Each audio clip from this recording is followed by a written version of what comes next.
All right, this is a quick solution video for people using Windows 10 64-bit who have just gotten a PreSonus AudioBox 1818VSL and are seeing that there are USB sync issues, like with a red light, that they cannot configure the device properly to be the main audio pass-through device for Windows and for whatever DAW they're using. I'm using Studio 1.4, and the other part of the problem is that this main volume knob doesn't pass any audio through your monitors, and this headphone knob doesn't pass any volume through your headphones.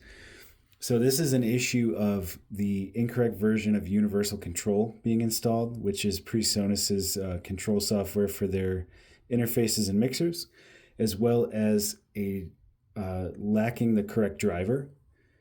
And you're probably going to need to update the firmware of the device itself. Actually, that is going to be mandatory that you update the firmware of the audio box itself. So I'm going to show you step by step quickly how to do that. First, before you even plug in the 1818, you're going to want to go into your Windows Device Manager and look for any interface that you have installed. I had a PreSonus 44VSL installed. So I'm pretty sure you just right-click it and you click Uninstall Device, and that should take care of uninstalling the device from the USB port that it was plugged into, as well as uninstalling the driver. If you want it to be extra thorough, you could go into your Programs and Features and first locate the driver for the interface that you're using and right-click and uninstall that, and then go into your Device Manager and uninstall the device itself. Now with that taken care of, you just plug in your 1818 and turn it on. And if you're like me, you're going to see this USB sync be red. Just a solid red light, which means obviously that there's a problem. So from there, I'm going to save you a bunch of time and tell you what I did. You can do this, I think, in any order. Real computer guys out there will correct me on this, I'm sure. But what I did, which ended up working, is I Googled AudioBox 1818VSL driver. I got to this PreSonus legacy driver page, and it's showing the 1.3 driver download link. I'm going to have a link to this in the description of the video, so you're not going to have to Google for it. You click 1.3 driver download, it downloads it, it goes into your downloads folder, you double click it, you open it up, you follow the prompts, and you install driver 1.3. With that done, you may see a change to blue as far as the USB sync light. That doesn't mean that your device is now going to work properly. At this point, you're still having a universal control issue and a firmware issue, even if you don't know it yet.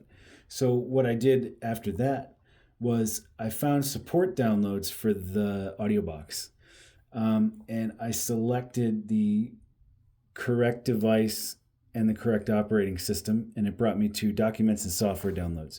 You're going to page over to Software Downloads, or cursor over to it, and you're going to want to find Universal Control version 3.6.0.66460 Windows.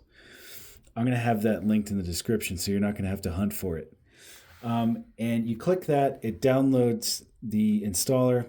You double click that installer, and you follow the prompts to install that particular version of Universal Control. And what you get immediately following that is Universal Control window pops up, and it's going to say, and you can't miss it, your device's firmware is outdated. You need to update your device's firmware.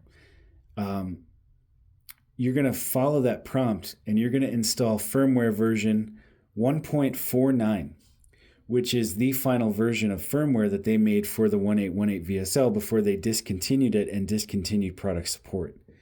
Now that still works on Windows 10. So Universal Control is going to take you through that. You're going to install that firmware update. Then your device is going to have the proper firmware. You're probably going to see a blue sync at that point.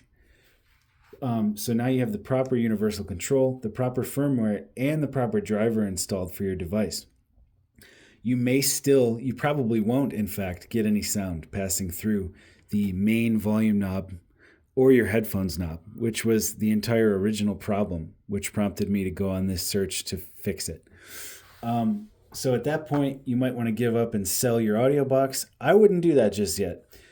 From there, if you were smart and you checked the box at driver installation to create a desktop shortcut, you're going to see a shortcut called AudioBox on your desktop. You're going to double click that and it's going to open your VSL software.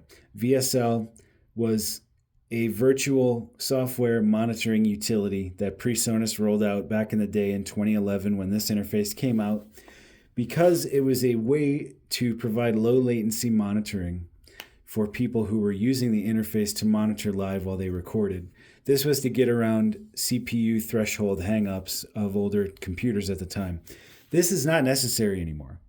So unfortunately, it seems as though you can't use the interface without using this software. That's true to an extent, but what we're going to do is make it so that you can. So when you open that up, in fact, it may have already automatically opened it up at one time or another. You can ignore it up until the point that we're ready to do this.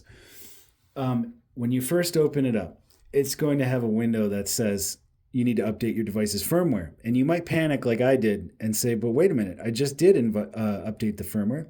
I don't want to update it to something lesser or something that's going to brick the device or break the operation. Don't worry.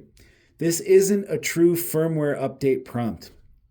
What it actually behaves as is some sort of state change for the interface itself. I'm not sure what that is. People who are more technically competent and knowledgeable probably do. I, in my case, had to update the firmware through this menu once. And after that, it unlocked this program to be able to use it. And I noticed that whenever this program is up and running and active, even if I wasn't actively monitoring a track on Studio One, I use Studio One 4, I was still getting feedback loops when I turned my monitors up, when I turned this main volume knob up, which, by the way, should be working now, as well as your headphones volume. Now, that was because these channels, these input channels here, were open. They were up and they were unmuted. So I went ahead and muted channel 1 because that corresponds to XLR input 1, which I have a microphone plugged into. So that solved the issue of feedback loops while monitoring, even if tracks weren't armed to record. Now, the only thing that this software is going to be useful for you at this point is that's going to be actually where you change your buffer size to change the latency of live monitoring in your DAW. So in my case, it corresponds to Studio One. So you're going to go over to Setup and click that, and you're going to click the drop-down menu for ASIO buffer size. It's going to be automatically set to 2048. Which, if you've ever tried to live monitor an input source over your studio monitors at that buffer size, you're going to hear your guitar note being played basically half a second or so after you hit it, which is impossible to record with. So I dropped mine down to 512 just for comfort. That's where I don't perceive any latency, but I still have plenty of CPU headroom, if you will, or buffer. So with that said, you should be able to play WAV files and hear audio passing through this main volume knob and through your studio monitors, as long as they are physically plugged into the left and right main outputs in the back of the interface here. Don't plug them into any of the line outs, just plug your monitors left and right into the left and right main outs of this interface. And this device should now be handling all Windows sound and all project sounds in Studio One or whatever other DAW you're using. And if you plug your headphones in, your headphone knob should be working. So this video got a little bit long, but I am going to provide a step-by-step guide written in the description, as well as all the links to the universal control and to the driver software. So with that, happy recording, guys. More than happy to help, and thanks for watching. Take care.